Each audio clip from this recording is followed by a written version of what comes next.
Vamos lá então, começando o nosso quadro Liberdade de Opinião e já vamos direto ao Rio de Janeiro conversar com o jornalista Sidney Rezende. Sidney, bem-vindo mais uma vez, bom dia.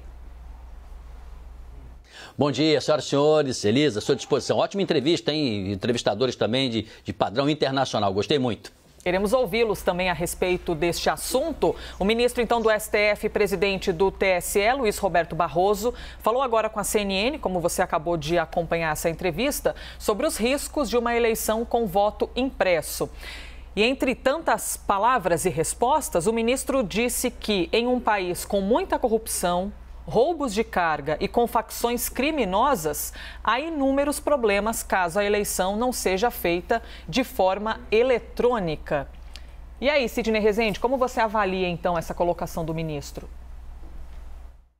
Você sabe, Elisa, que eu já discuti aqui no Liberdade de Opinião, acho que meu colega Alexandre Garcia também, já opinamos algumas vezes sobre isso. A minha posição é favorável à urna eletrônica, ao voto eletrônico, com uma maneira de aferição em casos excepcionais. É como na vida, é como você que não se sente protegido por uma legislação qualquer, entra na justiça. Então, se você tem uma comprovação objetiva, é preciso que a legislação eleitoral crie esta possibilidade, né, que eu chamaria assim de voto eletrônico, através da urna eletrônica, através desse sistema avançado tecnológico, mas com uma aferição que seja por amostragem. Essa é a minha posição. Agora, se tecnicamente ela é complicada, ela é cara, ela é difícil, é uma outra história. De fato, se você mantiver a urna eletrônica e, ao mesmo tempo, em paralelo também, uma maneira de você ter essa segurança no papel, ela é caríssima. Ela cria complicadores. Você veja que o colega Uribe até colocou, e é um fato concreto, que existem casos muito corriqueiros, quando você faz essas duas coisas, da impressora não funcionar. Aqui em casa mesmo, não sei o que é. A minha impressora, ela trabalha quando quer e como quer. Ela é ótima, super moderna, mas tem dia que ela emperra, o papel fica preso. Tem dia que diz que está faltando tinta, eu vou lá, a tinta tá legal. Acho que ela quer beber, né, mais do que as outras impressoras. Não sei o que é, mas a minha é assim. Eu não sei se a do Tribunal Superior Eleitoral, se viesse a ser utilizada, seria igual à minha. Eu acho que sim, tá? Porque as impressoras, elas pertencem ao mundo à parte. Então, de qualquer maneira, é preciso ter lisura. Agora, neste mundo de fake news, notícias falsas, tem gente que acredita em tudo, sabe, Elisa? Lá mesmo na sua terra, no Rio Grande do Sul, se você perguntar, deve ter gente que diz que viu Saci Pererê. Na minha terra, Mato Grosso do Sul, vão dizer que também viram mula sem cabeça. Aqui no Rio de Janeiro é possível que alguém diga, não, eu ontem conheci uma sereia com cabeça de passarinho. Você acredita no que você quiser. Agora, é preciso ter um fato objetivo e concreto. A melhor coisa é transparência. Eu não acho que esse assunto mereça estar no top 10, né, a principal tema da vida brasileira. Não é esse, tá? Dá um baita desvio também de condução aí para priorizar os temas. Mas por que não também discutir transparência, democracia, é isso? E tem que se incluir também técnicos, especialistas, engenheiros e quem entende mais do que nós de tecnologia para dar suporte ao próprio Tribunal Superior Eleitoral de novas ideias que tragam mais segurança e mais tranquilidade. Eu não acredito em Saci Pererê, nunca vi uma sereia com cabeça de passarinho e também não viu a mula sem cabeça, mas tem gente que viu, né? Mas tinta de impressora carérrima, além de falhar de vez em quando dentro de casa, a gente já viu muito, não é, Sidney Rezende? Mas essa é uma outra novela aí das impressoras dentro de casa. Muito bom poder ouvi-lo, viu, a respeito dessa entrevista, então, com o ministro do Supremo, Barroso. E agora vou adiante, trazendo mais pautas aqui para o nosso Liberdade de Opinião. Os deputados federais aprovaram o texto base do projeto que muda a lei de improbidade administrativa. O texto prevê que só será punido quem agir com intenção de lesar a administração pública. Agora, essa matéria segue para a discussão dos senadores, vai direto para o Senado Federal. O presidente da Câmara, Arthur Lira, nega que esteja acelerando a tramitação para ser beneficiado, já que ele é investigado por supostos atos de improbidade. Assim que colocou o assunto em discussão no plenário, Lira fez questão de discursar em defesa das mudanças do projeto. A gente separou esse momento e você vai ver agora. É mais um avanço institucional para reforçarmos a segurança jurídica e o rigoroso controle público do país. Ao mesmo tempo, o projeto irá destravar os empecilhos que atualmente mais confundem e paralisam do que efetivamente preservam o interesse público. Uns, e a democracia preserva isso, vão dizer que o que fizemos é assodamento, Outros vão dizer que é flexibilização, talvez. E uma grande maioria respeitada nesse país de prefeitos, gestores, membros do Ministério Público, com algumas exceções, ministros de tribunais superiores, vão dizer o que vem dizendo, que a linha da lei é boa, é moderna e é justa. Como você avalia, Sidney, esse projeto de lei chamado de Lei de Improbidade, mas que, na verdade, alguns congressistas já até apelidaram de projeto de impunidade? Pois é, Elisa, esse não é um problema novo na vida brasileira. Eu vou dar só 3 exemplos históricos aqui e vou me ater a responder mais diretamente a sua pergunta. Em 2016, você se lembra que se debatia muito a importância de se enfrentar a corrupção, né? E que o governo da época tinha uma série de problemas por resolver que não resolvia, e a oposição foi muito forte. Em 2016, dos 65 membros da comissão especial que analisava o impeachment na Câmara dos Deputados, 36 respondiam por algum crime na justiça comum ou eleitoral. Estou falando aqui de deputados, ok? Vamos dar um salto aqui 2 anos depois, 2018. Os deputados federais em exercício, 644 e também senadores, respondiam a 147 ações de inquéritos na justiça. Vamos dar um salto para agora, 2021. 7 dos atuais 24 integrantes da comissão especial criada na Câmara para discutir estas mudanças aí que você fez referência na lei, podem ser diretamente beneficiados pela nova legislação.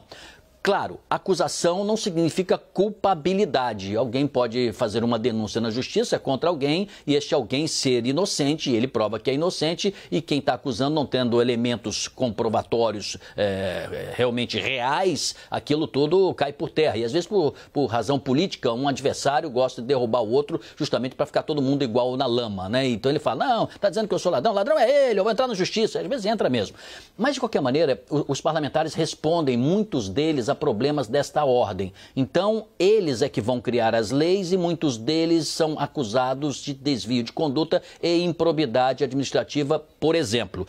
Neste caso específico, agora respondendo diretamente à sua pergunta, né? Existem casos em que agora vai se considerar improbidade apenas atos cometidos com dolo. Difícil provar, né? Então pode dizer assim, não, é só quando tiver 100%, 120% de comprovação de que ali houve uma determinação para alguém fazer algo errado e tal. Quando se sabe que o profissional do crime, ele tenta, ainda que não consiga ser 100% eficaz, fechar todas as portas, todos os dutos do queijo suíço para você olhar assim e achar que o queijo está inteirinho, mas ele está fraudado. Então ele faz aquele jogo já muito tradicional de ter alguém como testa de ferro, ele está por trás, não aparece muito frontalmente, quando aparece, aparece incidentalmente, por via indireta. Então a lei ela dá uma certa afrouxada nisso. Mas ainda bem que o nosso sistema é bicameral, ou seja, o que passa na Câmara precisa ser analisado no Senado. Mas no momento em que a CPI da pandemia galvaniza, atrai todas as atenções,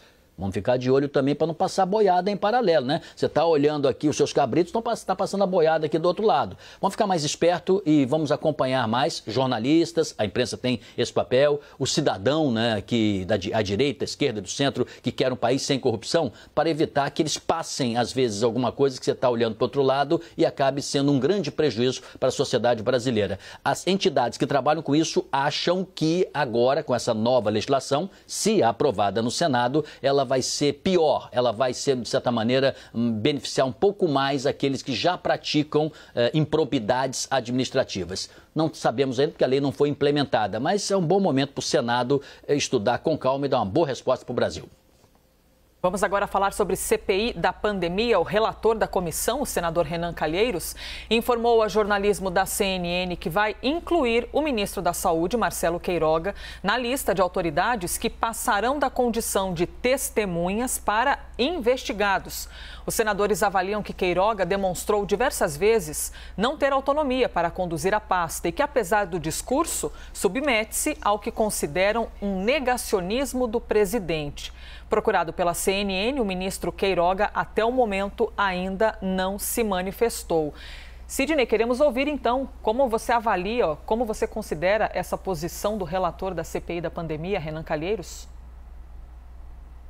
Elisa, eu vou ser bem curtinho agora, porque eu falei demais das duas outras. Peço até desculpa para o senhor, para a senhora e para você também, Elisa. Mas vamos lá. Olha, o que acontece se Queiroga deixar de ser convidado e passar a ser alguém que terá a obrigação de responder diretamente, sem tergiversar e sem um compromisso com a verdade, muito exatamente? A condição de investigado permite, por exemplo, que pessoas, no caso ele, né, sejam alvos de pedidos de condução coercitiva. Ele pode ir obrigado a ter que responder e vai ter que responder, não pode fingir que não sabe, ou dizer que não é com ele, ou dizer que não tem juízo de valor e coisas da ordem. E pode propiciar também a quebra do sigilo fiscal, bancário, telefônico com mais facilidade. Ou seja, é como se alguém tivesse a corda no pescoço e nessa condição de investigado, né, o algoz, o carrasco, dá aquela apertada assim, a cabeça da pessoa sobe, é uma dor danada. Então, quer dizer, é nessa condição, é a antessala, né, de ser um passageiro da agonia que está o ministro Queiroga. Ele tem que escapar disso aí o mais rapidamente possível. Tem gente que consegue escapar, mas se de fato o senador Renan Calheiros, o relator, não estiver brincando nessa matéria, não estiver blefando, realmente pode ser que Queiroga seja convocado mais uma vez e aí, na condição de investigado, ele não vai poder dizer que não viu, não estava lá, não sabe, não é com ele, não faz juízo de valor. Essa escapadela aí não vai funcionar, não. E se vier, Sidney, essa condição de investigado, então, você acredita que pode influenciar, prejudicar em algum aspecto a condução na própria pasta do Ministério da Saúde? Se eu fosse o general Pazuello, o ministro Queiroga, a secretária Mária, todos esses que estão sendo investigados, eu falaria rigorosamente a verdade e a verdade doa quem doer. O que é responsabilidade minha, Elisa, é responsabilidade minha. O que eventualmente não fui eu quem fez, foi uma outra pessoa, essa outra pessoa é que tem que responder. Eu não sou nem obrigado a acusar outra pessoa, mas sou obrigado a dizer nos meus limites a verdade absoluta. Nós tivemos exemplos, eu quantas vezes já não disse aqui, Elisa, talvez não com você mediando, mas já disse aqui em outras ocasiões que o presidente da Anvisa, por exemplo, o vice-almirante Barra, ele muitas vezes disse, senador, não é isso, discordo, ou aquilo, mas disse a verdade, saiu de lá engrandecido. Esta é a melhor atitude, porque quando você traz para si responsabilizações que não são 100% suas, mas você diz que sim, isso aí é gravíssimo, porque você está simplesmente, eliminando, né, a condição da justiça alcançar alguém que seja de fato a pessoa responsável. Você está trazendo para si a responsabilidade.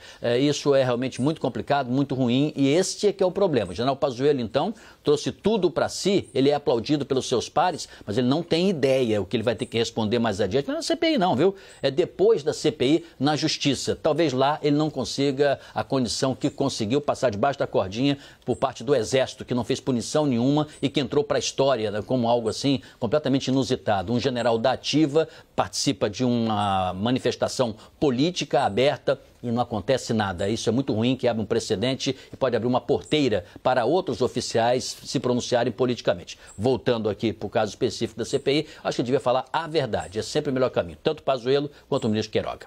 Eu vou lhe fazer uma outra pergunta, Sidney, mas ainda permanecendo dentro da sala da CPI da pandemia, porque hoje é um dia de incertezas, não é mesmo? Uma quinta-feira que a gente ainda está aqui na expectativa para compreender o que vai ocorrer. 2 depoimentos estão marcados para hoje. O primeiro é o do empresário Carlos Wizard e, em seguida, o do auditor do Tribunal de Contas da União, Alexandre Figueiredo Marques. O Supremo Tribunal Federal concedeu aos dois o habeas corpus, que dá a eles o direito de ficar em silêncio durante a sessão. Carlos Wizard, a gente já comentou agora há pouco aqui no jornal, mas repete para mostrar para vocês, trazer para vocês todo esse cenário, pediu novamente para realizar o depoimento de forma remota e a presença dele ainda não foi confirmada. Sidney, como é que você avalia, os habeas corpus concedidos aos convocados pela CPI da pandemia? Elisa, eu sinceramente, confesso, ainda não entendi quando o Sr. Wizard disse que não estava com o passaporte. Não sei, será que ele entrou nos Estados Unidos de que maneira, sem o passaporte? Ou será que ele não teria aquele tipo de passaporte pedido pela CPI? E se o passaporte dele é diplomático, né, daí é uma outra condição e dá, de fato, certas facilidades de trâmite e circulação? Eu não sei. Ele quer fazer de forma virtual, né, mas essa é uma maneira que o presidente da CPI tem todo o direito de não aceitar, porque não aceitou para para ninguém. Lembra-se que o general Queiroga se disse até preocupado de contrair Covid e teve que se adiar o depoimento dele, né? Mas ele foi presencial e ele chegou a pedir que fosse virtual também. Então, eu não entendo bem. Agora, o senhor Luiza, qual é o problema? Ele tornou público o tal do gabinete paralelo quando ele começou a dar pitacos, sem ter sido oficializado como alguém do governo, né? Para o presidente, para o próprio ministro da Saúde. Ele chegou até a defender, e pode fazê-lo, né, o tratamento precoce, ele era contra medidas de confinamento, mas ele resolveu se imiscuir, entrar e dizer que havia uma equipe de inteligência do Ministério que teria encontrado indícios em estados e municípios que estariam inflacionando os dados de ocorrência dos casos de Covid para receber recursos federais. A gente tem que ter muito cuidado com as palavras, né? Se alguém diz isso, tem que provar. Não pode só dizê-lo. E, além disso, não é nem do governo, mas pertence a um grupo que reúne esses dados, a tal da inteligência, e depois fornece esses dados, né, para o governante. É preciso saber se isso era algo contumaz, era o tempo todo, se essa equipe trabalhava dentro das dependências do governo ou fora do governo, se era só uma colaboração de um cidadão, como muitos, né? Eu aqui recebo diariamente sugestões de perguntas, de temas, e agradeço muito aos telespectadores por essa deferência. Recebo críticas também, e às vezes muito pesadas. E quando o sujeito xinga, esse não tem diálogo comigo, porque nessa hora eu acho que a gente tem que ter um mínimo de civilidade. Quer conversar, quer contrapor, eu acho que é perfeito. E quer colaborar, como o senhor Luiza aparentemente talvez quisesse, pode fazê-lo, mas dentro das linhas republicanas, normais, e não entrar dentro da máquina pública a esse ponto, dizer que teria uma inteligência. Certamente a CPI, quando conseguir convocá-lo para valer presencialmente, ele vai ter que explicar justamente isso.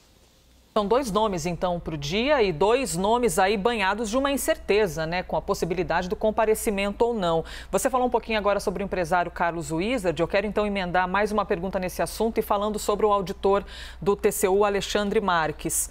Como seria exatamente o depoimento dele? De que maneira seria a postura dos senadores com ele, diante da necessidade, né, das perguntas que eles vão querer fazer ali, querendo ouvir, evidentemente, as respostas?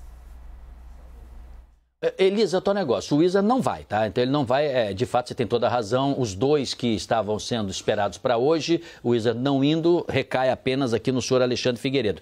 Agora, ontem o ex-governador Wilson Witzel, que também estava com resguardo judicial, ele foi lá e respondeu, ficou até um bom tempo, depois sim, ele lançou mão do habeas corpus e falou, vou embora, não quero responder mais. E está dentro do seu direito, porque ele poderia até nem ir lá. Ou vai lá, como ele foi, o senhor Alexandre pode ir, e responder o que achar que deve. Se tem alguma pergunta que possa, de alguma maneira, reunir provas contra si, ele simplesmente declina, né? Ele agradece e diz que não vai responder, ele pode fazê-lo. Então, a dúvida é se o Alexandre Figueiredo vai, né? Ele não indo, não vou, ele está protegido para isso.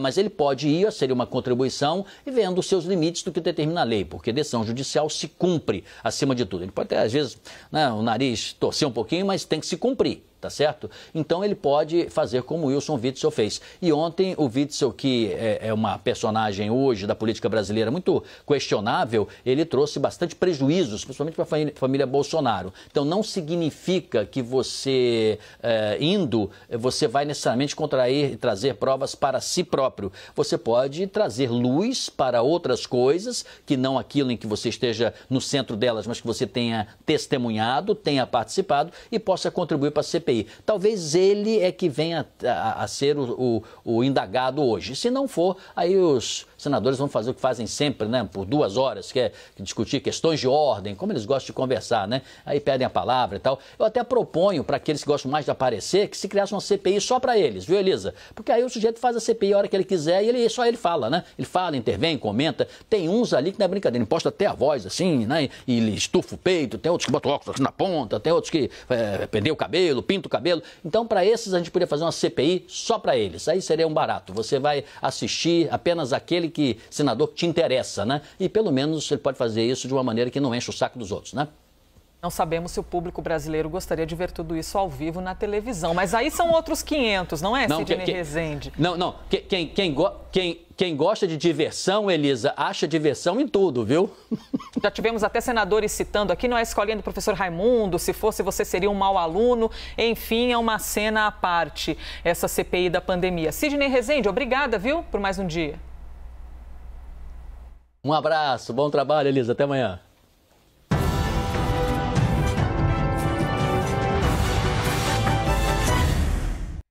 Eu lembro aqui que as opiniões emitidas pelos comentaristas do quadro não refletem necessariamente a posição da CNN.